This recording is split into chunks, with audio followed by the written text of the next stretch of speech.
میرے بھائیوں، محبت دل کی وابستگی، روح کا میلان، اس کو کہا جاتا ہے۔ دل انسانی جسم کا بادشاہ ہے۔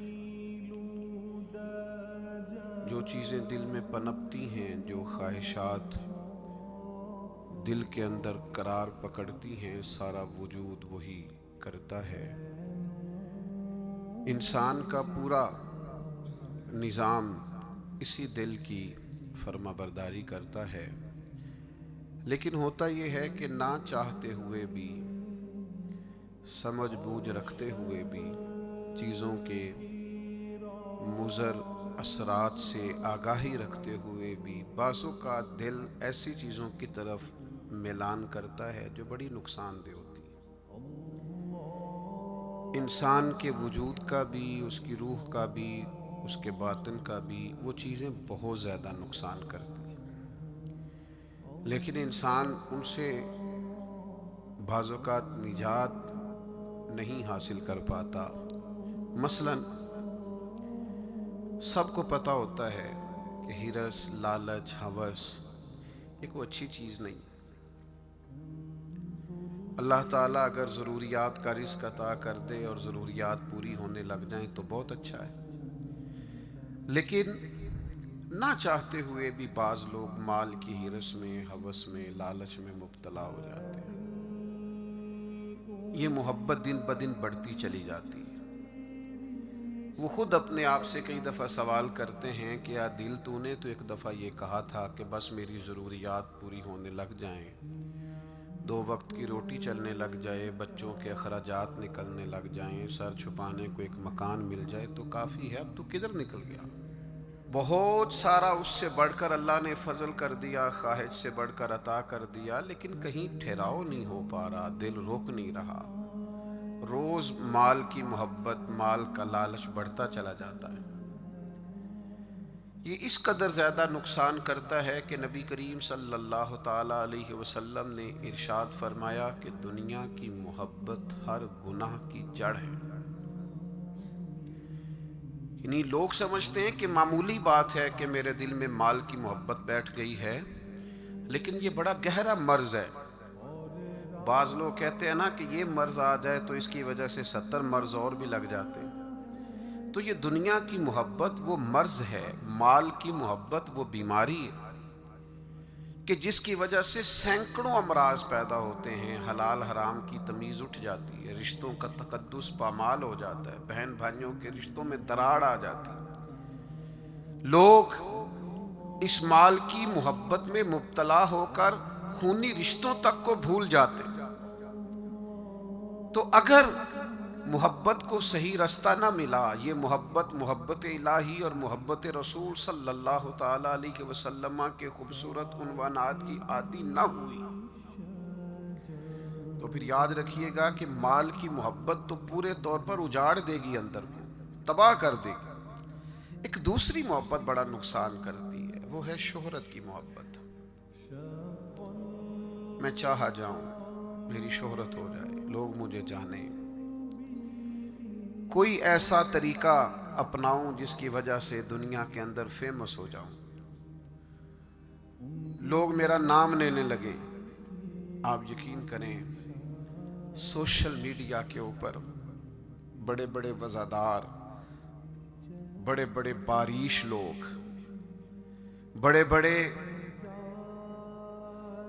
اچھے اور اچھی قد و قامت اور اچھا نام رکھنے والے لوگ فقط مشہور ہونے کے لیے وہ حرکتیں کرتے پھرتے ہیں کہ کوئی بھی سنجیدہ آدمی دیکھے تو شرم سے اس کی نظر جھک جاتی۔